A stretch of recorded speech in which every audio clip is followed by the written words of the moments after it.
received your question in the email. The number of grams of certain radioactive substance present at time t is given with this formula. Calculator overlaps part of it, but you want to find a number of grams present at time equals 0. So you want to put 0 into this formula. So main thing with these are to learn how to use the calculator. I don't know what kind of calculator you have, but this is TI-84.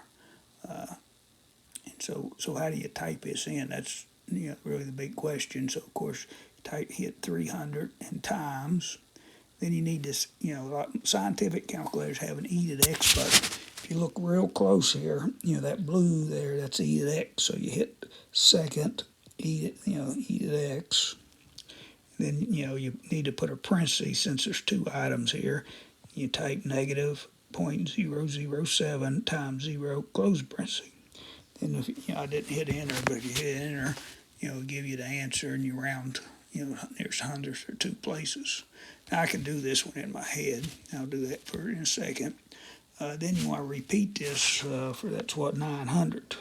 So I'll put instead of 0 there, you put 900.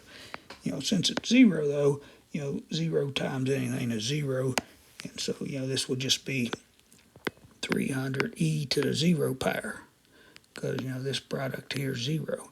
Well, anything to the 0 power is 1, so that's 300 times 1. I mean, that's 300. So I'm able to really do, since it's 0, I'm able to do it without the calculator.